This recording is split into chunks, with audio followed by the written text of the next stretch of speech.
आइए शुरू करते हैं प्रेजेंट कंटिन्यूस टेंस। इसमें किसी भी काम का वर्तमान समय में जारी रहना पाया जाता है। जैसे कि मैं फुटबॉल खेल रहा हूँ, इसी को नेगेटिव में हम लेते हैं कि मैं फुटबॉल नहीं खेल रहा हूँ, और इसी को हम इंटेरोगेटिव में लेते हैं कि क्या मैं फुटबॉल खेल रहा हूँ। अब ये तीनों जो वाक्य हैं वो पूरी तरह से प्रेजेंट कंटिन्यूस टेंस के वाक्य हैं। अब इनको समझने के लिए हम इनके रूल्स समझेंगे, और रूल्स के समझने के बाद हम इनको इंग्लिश में बनाएंगे, तो ये हमारे लिए बहुत ही आसान और ईजी हो जाएगा। तो आइए चलते हैं अब हम इनके रूल्स की तरफ। रूल्स में सबसे पहला जो रूल है वो उसमें क्या है कि हम ये जानते हैं कि इसमें कोई भी काम का जारी रहना पाया जाता है। तो जारी रहने के लिए वर्ब की फर्स्ट फॉर्म के साथ में आईएनजी जुड़ता है। तो यही पहला रूल है। जैसे कि ईटिंग, ड्रिंकिंग, डांसिंग, इन सब में आईएनजी आईएनजी आईएनजी, तीनों में आईएनजी जुड़ा है। इसी तरीके से अब हम चलते हैं सेकंड रूल की तरफ। सेकंड रूल ये है कि इसमें इज, एम, आर, इनका प्रयोग हेल्पिंग वर्ब के रूप में होता है। अब एम का प्रयोग जो है वो याद रखने वाली बात है कि सिर्फ आई के साथ में इसका प्रयोग होता है। जैसे I am a boy, I am a teacher, दोनों के साथ में एम का प्रयोग हुआ है। अब इज का प्रयोग जो हम देखते हैं वो हमेशा सिंगुलर नाउन के साथ में होता है। जैसे कि ही, शी, इट, जैसे he is, she is, it is.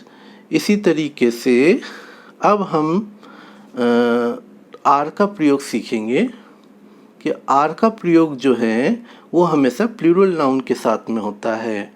जैसे कि यू, वी, दे, जैसे कि you are, we are, they are.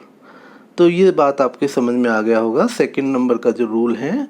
अब हम लेते हैं थर्ड नंबर के रूल को।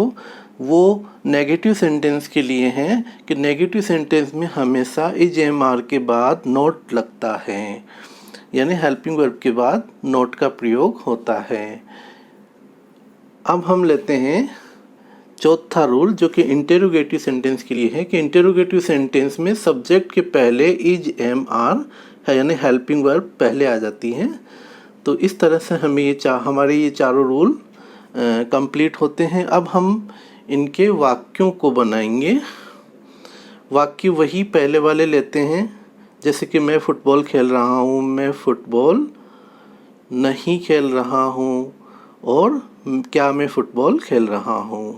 तो बनाते हैं हम पहला वाक्य, मैं फुटबॉल खेल रहा हूँ, आई एम प्लेइंग फुटबॉल। अब इसमें क्या है कि आई एम जुड़ा है, और प्ले की जो फर्स्ट फॉर्म है वो उसके साथ में आईएनजी लग गया, और फुटबॉल जो है ऑब्जेक्ट है वो एज इट इज रहा है।